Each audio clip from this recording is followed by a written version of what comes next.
Hello and welcome. In today's video, I'm going to talk a little bit about saint magic, working with saints, and I think I had mentioned, I'm almost certain I mentioned in an earlier video or a previous video, not earlier video, but one more recently, how I put my saints away. Now, this is not the same thing. There is a practice.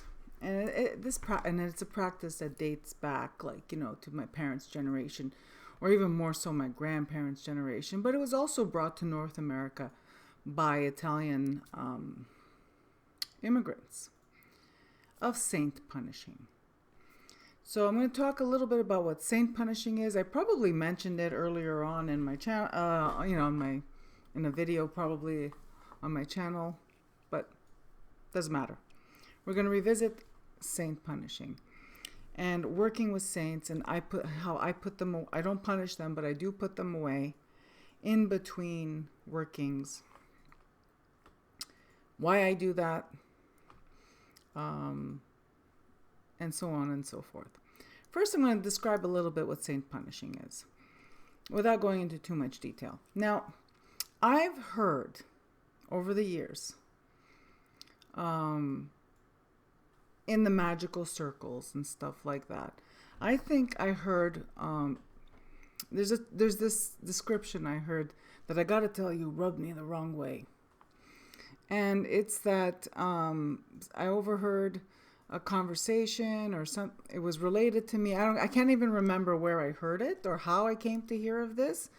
Italians are synonymous with saint punishers, and I have to tell you, no. So what's saint punishing? I'm sorry, I had to get that out there.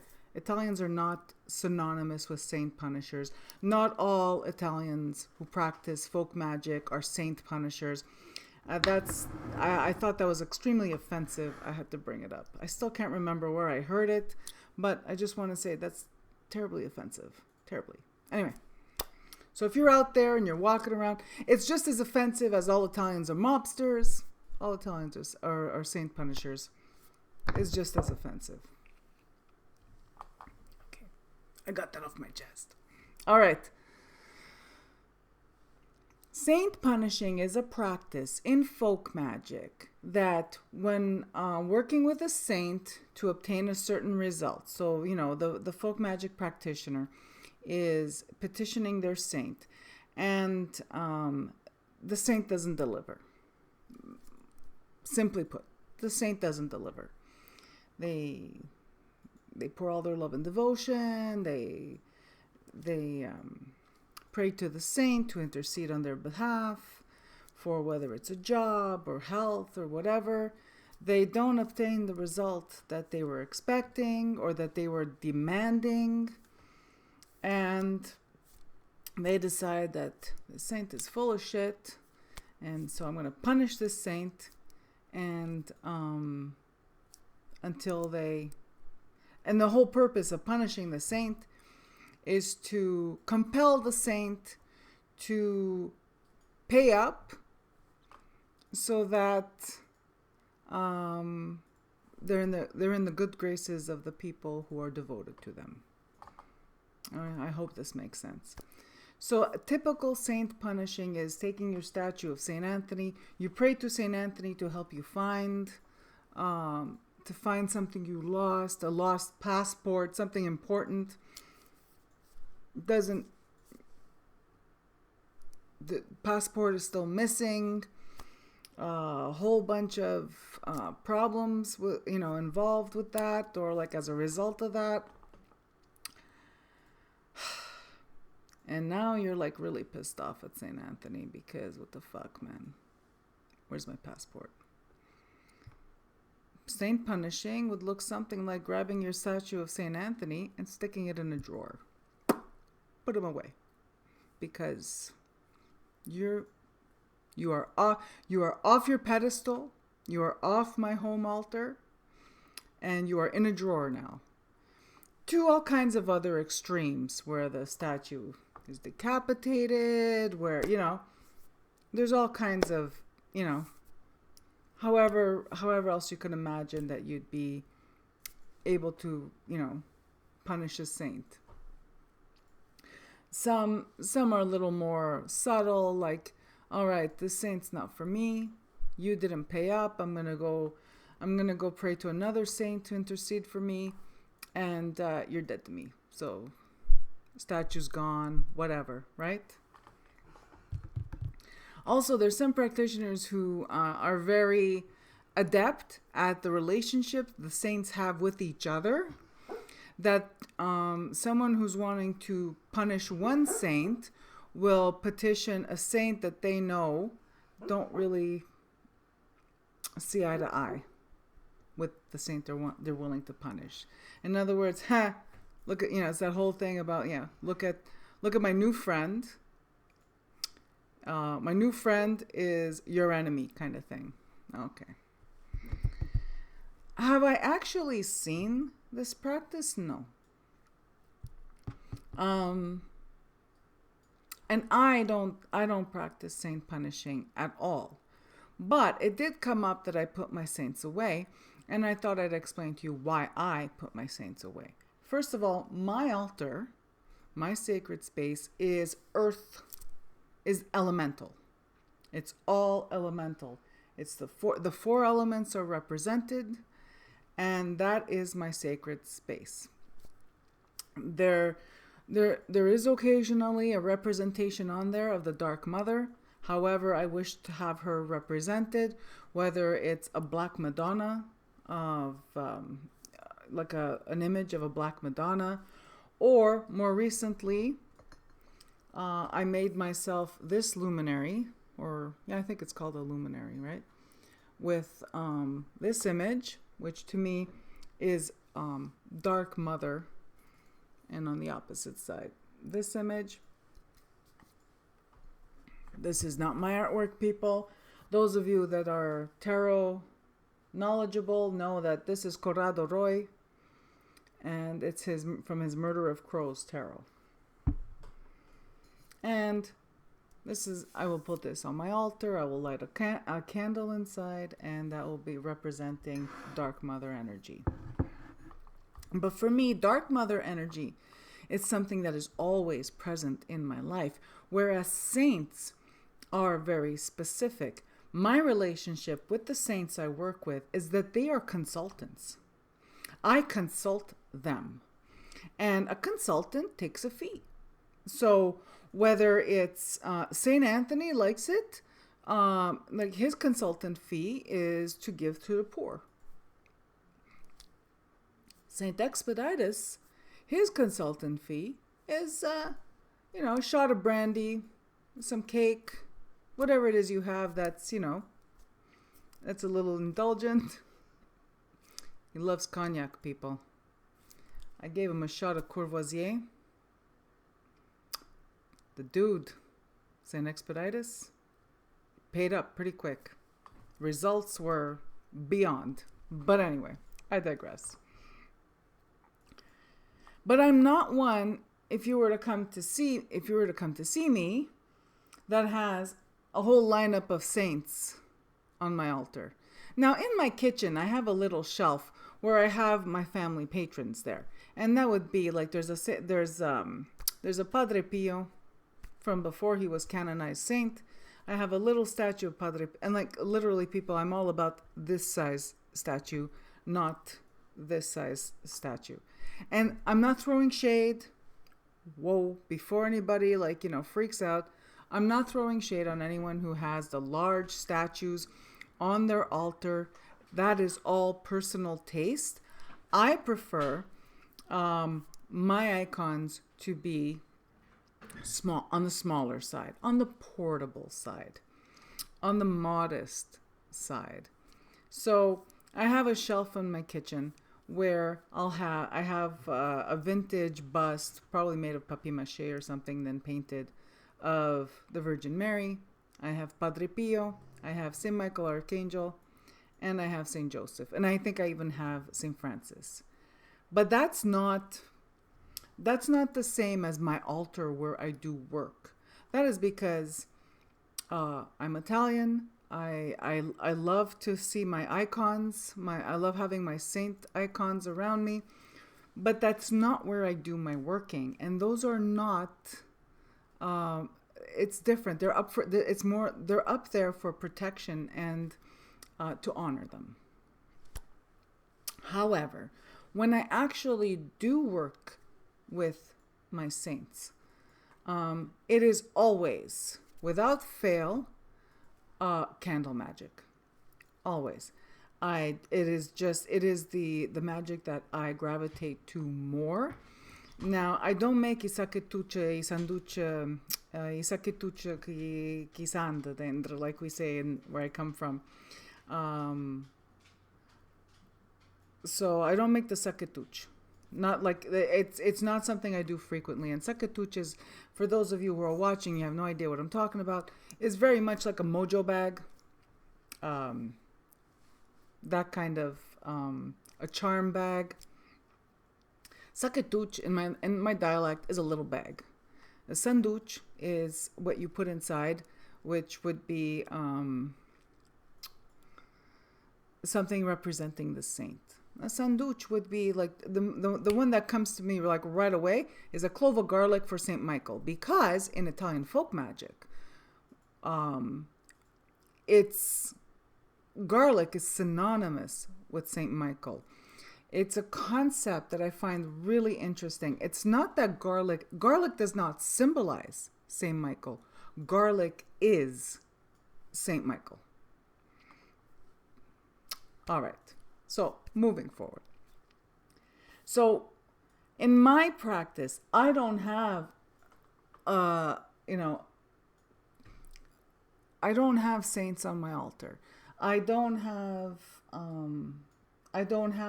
altars dedicated to saints. Or, like there's some practices, some folk magic practices that will have an altar specifically, or some folk magic practitioners that will have people who will have an altar dedicated to their ancestors, and an altar dedicated to their patron saint, and an altar dedicated to workings, and all that stuff. Me, I'm a very simple person, people. Very simple. It's all very modest here. What I do is that I'm at a place right now in my practice. It's like I've been doing this a long time, where I don't always dress my altar for the occasion of what it is I'm petitioning a saint for. However, when I do, then I take my saints out of storage. And you're probably wondering, what the hell does that mean? Let me see. Sorry, it's like, told you about the bordello behind me. Anyway. This is where my saints live. Months ago, maybe even years ago, I scored this at a thrift store for like $2. I brought it home and I thought, it would be perfect to store my saints. The saints I store in here are the prayer cards. So I'm going to share with you a little bit in case you're new to this, or new to my channel or whatever. Now this is what this thing looks like. This is one of those European mail carry-alls, like they say in Seinfeld. And in it, I have all my saint cards. These are the saints I work with the most frequently. So nowadays it's very, very cool. Last time I was in Montreal, I was able to go to St. Joseph's Oratory, and I got myself a bunch of these things, which I think are incredible. I just love them. These laminated cards with the saint medal sandwiched in the card. Beautiful. My friend Lori has sent me some. Yeah. So these are my saints, and I put them away. Now there's, another, and I'm not going to take the box down, but I'm going to show you where it is. For my smaller items, so I'll have like these sacramentals that I use as well. They also live in here. So this is one that I received. This is the Way of the Cross, and I received this incredibly. I received this from someone and I'm very touched. I received it with a bunch of other sacramentals that I'm very touched. I put it away. I put it away, and this is like because it's sacred, and also because psychologically, I put them away when I'm not actively working towards a goal, when I'm not actively petitioning my saints for help, when I'm not actively consulting. They live in here. I also have, this is my sacred and profane box right here. This is where this guy lives, and some decks that I use for divination, when I do this kind of work, saint magic. Voices of Saints by Los Carabeo, which is sadly out of print from what I gather, and whatever else I might use. However, I also have this other box back here. I don't know, can you see it? Yeah, that one right there. And that one has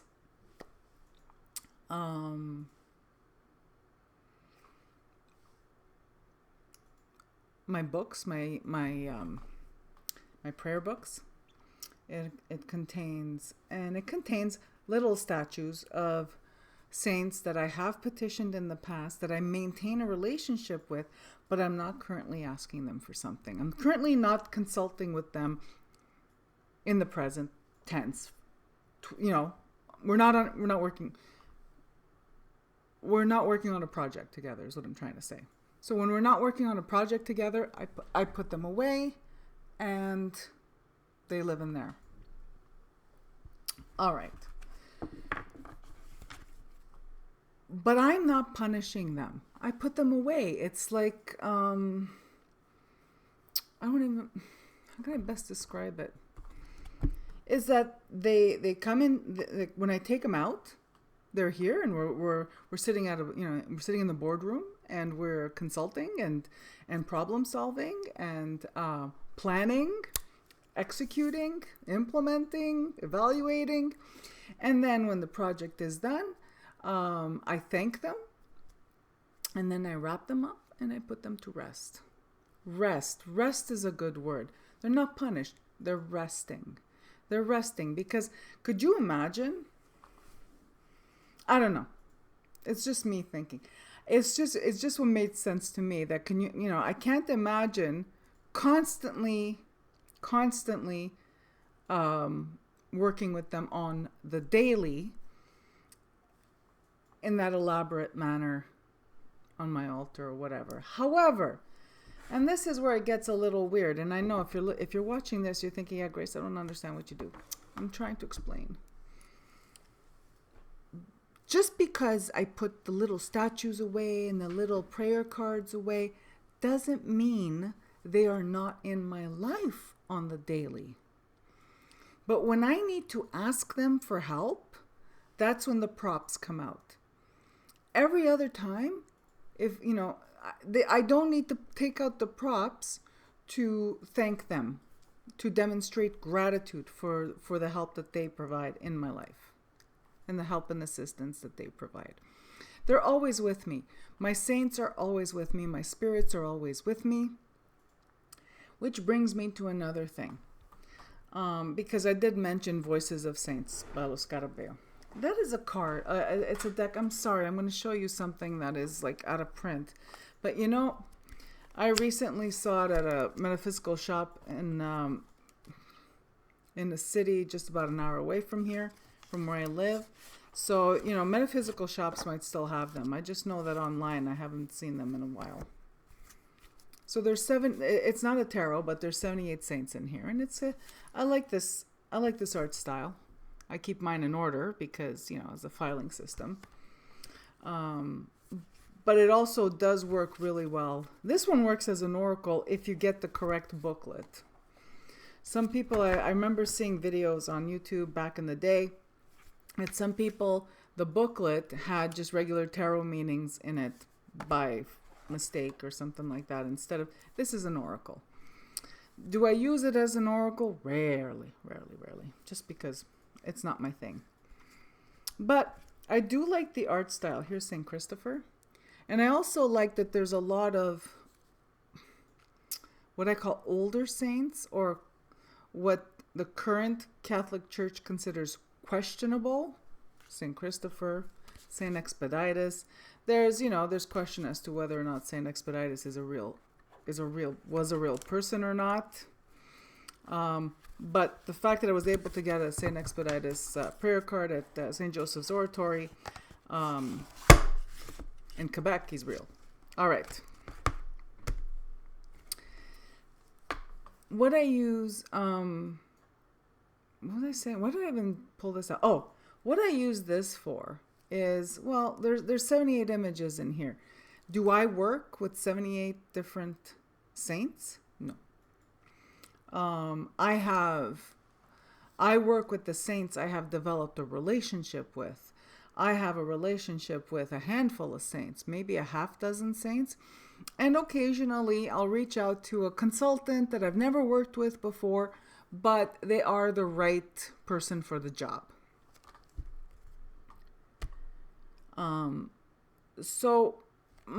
My suggestion to you is that if you were to start working with saints and you've never worked with them before, pick one and do your research. Find out who they were in life. And I've mentioned this in a previous video, how to start working with saints.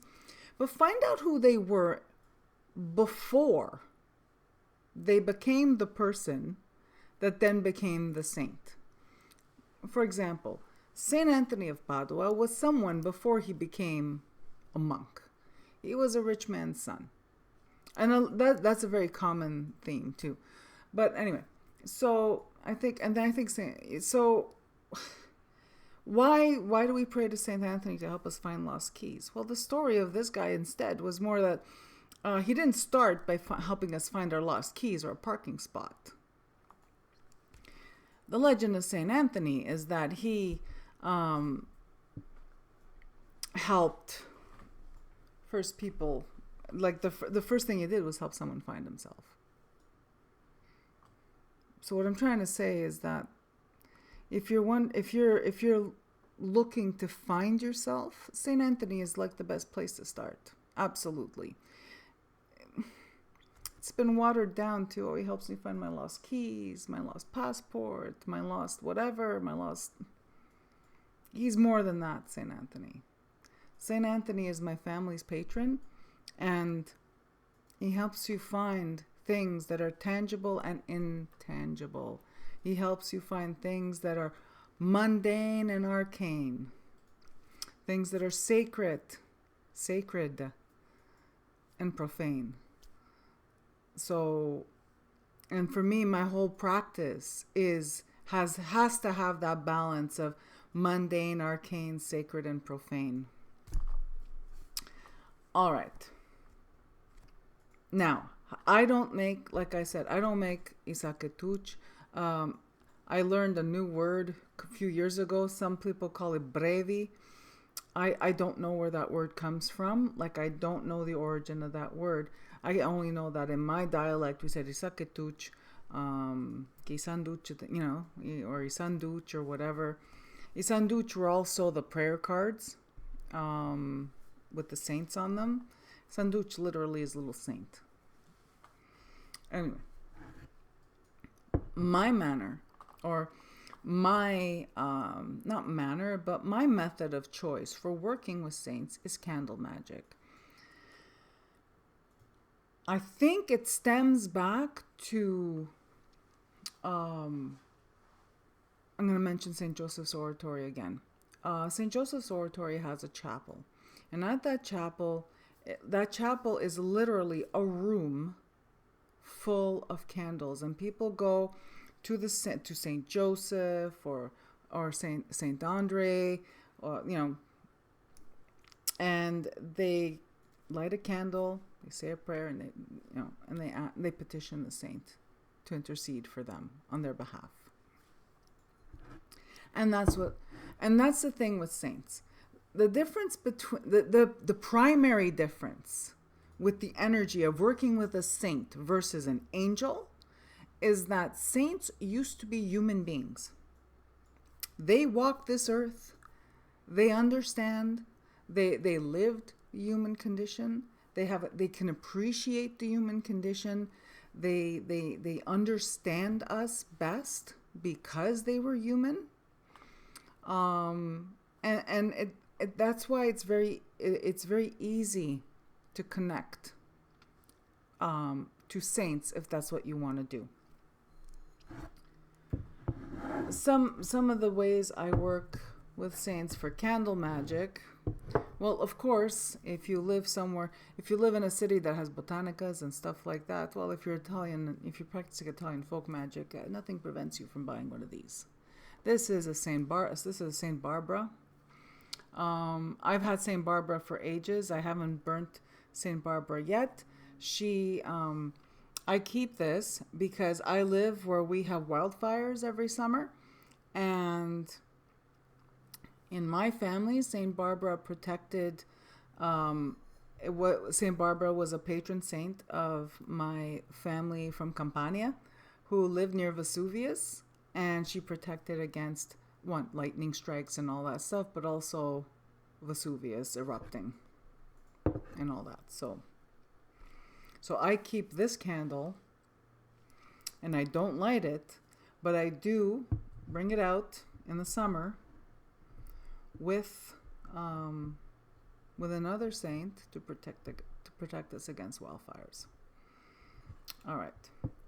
So you could buy these, whether it's a Botanica or Dollar Tree, any dollar store, a Walmart. These come already with they're inexpensive. They cost $1 or $2. They come with the saint already, glued on here. At the back, some of them even have the prayer. This one has it in Spanish and in English. Excellent. I typically, when I find Saint Michael Archangel, I'll buy those because I like I just like buying it already made. However, if you're like me and you live somewhere where these things are like few and far between, plain. I get these at Dollar Tree, literally. $1.25 Canadian. Yeah, Dollar Tree in Canada, if you didn't know, is $1.25. Everything in the store, or in the States, it's $1.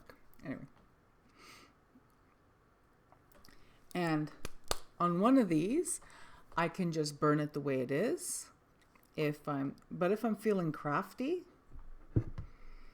I can just take the image of the saint that I'm petitioning and print it up on my color printer, glue stick on the paper, slap it on, and I have myself a homemade version of this. But just like I made one of these, to represent Dark Mother on my altar, I have a Saint Expedite. I have this was literally a prayer card that I have. I made a copy of it on my color printer, glue stick. This thing has, and like just regular glue stick, people, like it behind me, you could see my Elmer's glue stick. It has not peeled off. I've had this for years and years and years. This is a repurposed, these guys, those jar candles you get at Walmart or whatever, or if you're fancy, Yankee Candle. I reuse all these jars because why not, right? Anyway, so this is not my prettiest one. As you could see, it's very low tech. It's very low tech, very humble. It's just, look, there's nothing fancy about it. It's just a jar. There's some herbs in here from my last working. And I drop a tea light in here. Done. There's my candle magic. I like using tea lights a lot because typically I'm pressed for time. These are 7-day. I like them and I use them, but I really wish they were 9 days. they're not. They're 7 days. Sometimes they don't even last that long. And so I like using tea lights because in an evening or in a day, in an afternoon, done. And you could get as creative or as simple with tea lights as you want. If you want, you can melt the tea light down and add stuff to the wax. The sky's the limit, right? You could be as creative as you want to be. Did I show you everything? I showed you everything. Another thing I just wanted to point out is that with Saint Magic, although my favorite medium is candle magic. In a pinch, it's a card in my wallet, out the door. You know what I mean? Like, it's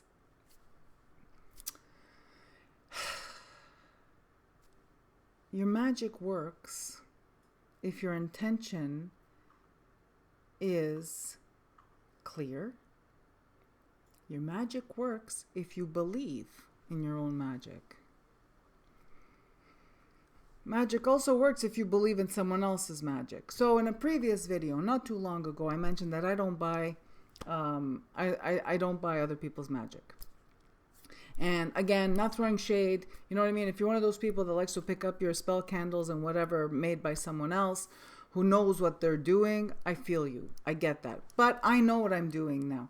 So, and it's quite some time. So I make my own. But there's something in the process of making your own magical tools. There's something in the process of making your own spell candle or working candle, like luminary or whatever you're going to use. There's something in the process of making the tools and making the offering that sets the momentum in motion for your magic before you even light the match to light the candle. And that augments your magic altogether. However, like I said, not throwing shade. If you're one of those people that you like to buy your stuff ready-made on Etsy, have at her. You know what I mean? Enjoy. Because if you believe in that person's magic, that stuff will work for you as well. There's no, you know what I mean? It's like, this is my personal preference, and that's how I feel about it. But when I can't light a candle, or I'm not in the mood. Another thing too with Saint Magic is like any other kind of magic, but Saint Magic, because you're dealing with a spirit that was once human and all this stuff, and they're a consultant and you're calling them in.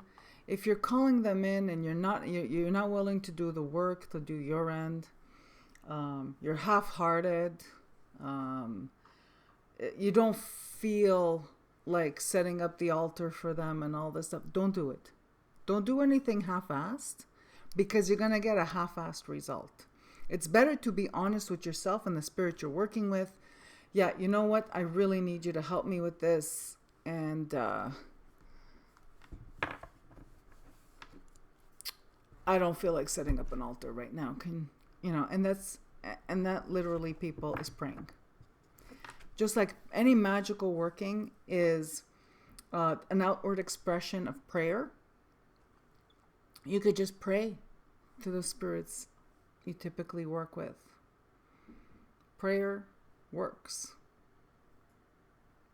Prayer is directly talking to your consultant. It's like a phone consultation with the spirit you work with.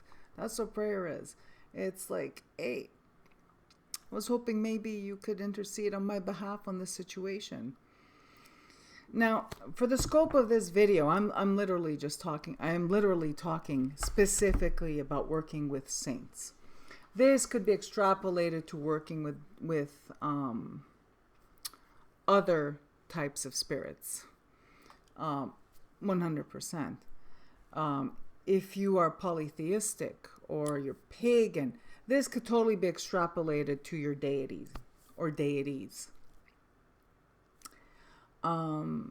If you're monotheistic, and this is, and you know, this, like I said, the scope of this video is that I am talking specifically about, you know, working with saints to intercede on your behalf, whether it is an outward expression, which is a magical practice, or inward expression, which is praying.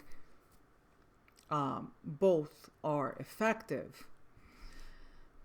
Just be clear, people. You have to be very clear about what it is you're asking, because you really do get what you ask for.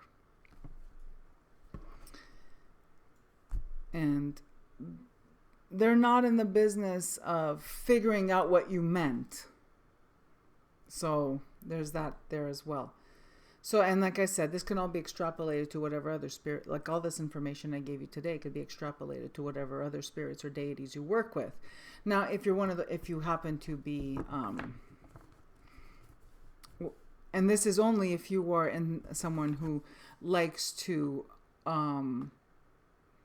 reach out to consultants to help intercede on your behalf. But nothing prevents you from just going straight to the source and requesting aid from your deity, whether you're monotheistic or pantheistic or whatever you're, you know, polytheistic, whatever your theistic is. Nothing prevents you from doing that. But today, this is the scope of saint magic, and I think we're done for today. All right. In the comments below, if you have any questions, please feel free to drop them. I'd be happy to answer. It takes me a little time though, so like, you know, I'm not always right there to answer questions, but I do my best. Do you work with saints? Do you have a patron saint? Do you need to work with multiple saints? See, I don't need to work with multiple saints. I also am not one to work with a saint. When I need something, like if I'm getting to know a saint, it's one thing. But if I need to do a working, if I need help, I am more likely to go to a consultant I know and already have a relationship and a rapport with than I would be to call someone I've never contacted before. And I also, in my practice, have a tendency to reach out to the same saints for, you know, whatever it is I need. I don't really follow, I learned from experience that I don't need to follow the information online or in Lives of the Saints about what they're the patron saint of. But that is a good place to start if you've never practiced saint magic. Then absolutely the best place to start would be find out the patron saint of either where your family's from or the patron saint of your occupation, etc. All right, that's it for me. Like I was starting to say, and then I lost, you know, I went and I filled it up with a whole bunch of other stuff that I was saying. In the comments below, do you work with saints? Do you have one patron saint? Do you work with a group of saints? Yeah. Is it candle magic? Is it some other, do you make a saketuch or brevi or the little charm bags as your go-to? For me, candles are my go-to. All right. That's it. For me, I gotta go. Thank you so much for tuning in. And wherever you are in the world, I'm wishing you a beautiful day. Bye-bye.